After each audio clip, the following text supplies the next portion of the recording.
These past few weeks have definitely been challenging. Talk about uncertainty. With that said, it is so important to plan for these uncertain times. As a musician, I understand firsthand how difficult COVID has been on the music industry with loss of revenue from live music gigs. For music teachers, COVID has made it difficult for us to teach students with online teaching tools not quite up to the standard for the delivery of quality music lessons. However, with that said, there are a few things you can do to ensure that your income from music teaching is sustained during these challenging times and to deliver quality lessons online. Here are some tips to help you make the most of delivering lessons online. Tip number 1, prepare. It is important to have everything you need at your fingertips for your online lessons. Make sure you have a space where you can access all your devices, so your laptop or computer or any other device that you will use for your video calls. Test out your video call system, whether it is Zoom, Teams, Hangout, FaceTime, WhatsApp or Messenger video. It is important that you can be properly seen and heard.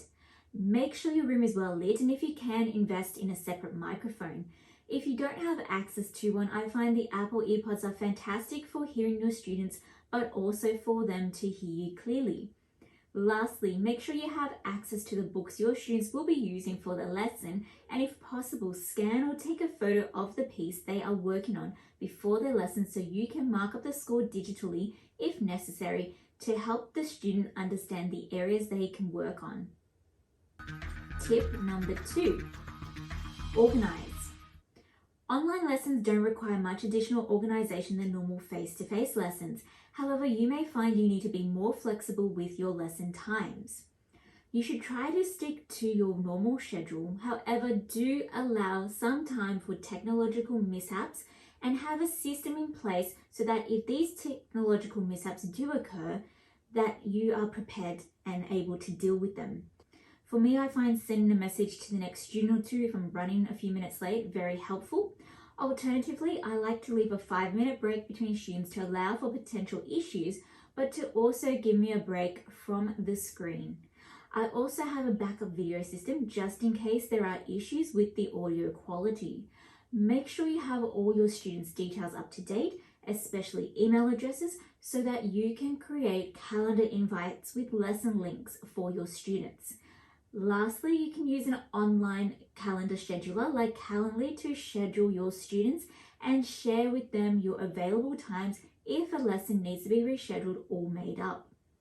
Tip number 3, delivery.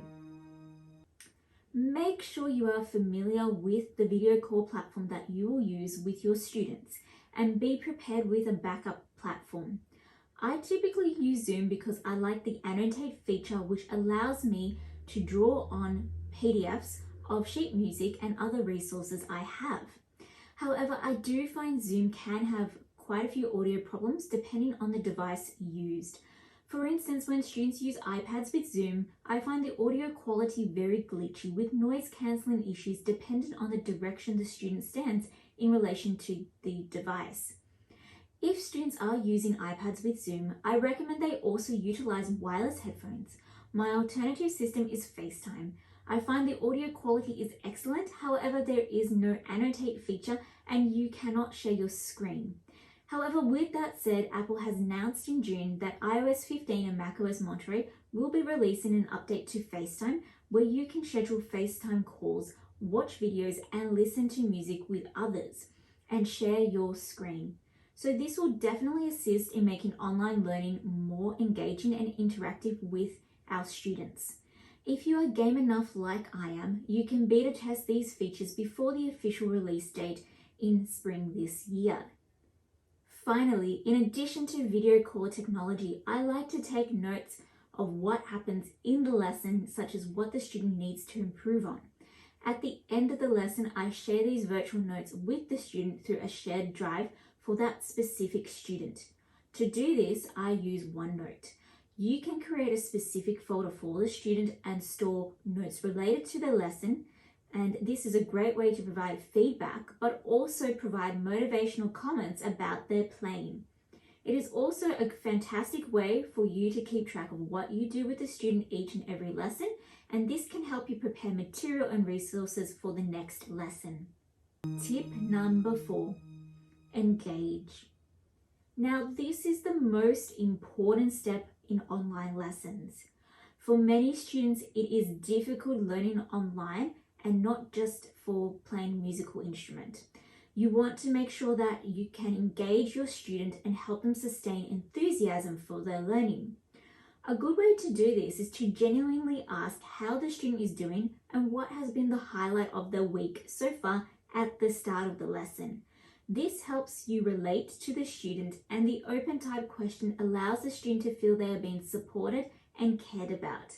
I also recommend asking questions related to their practice, such as how they went with their practice this week and was there anything they found challenging.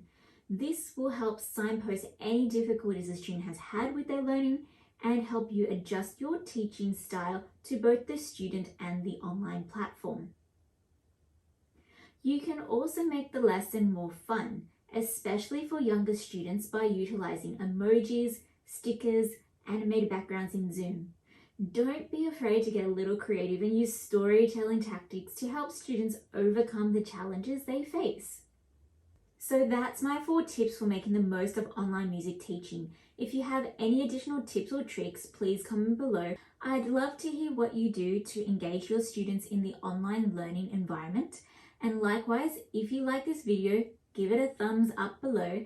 And don't forget to subscribe to my YouTube channel and follow me on Instagram at monica.rouvellas for more videos on everything related to music teaching and practice. Thank you for watching and stay safe.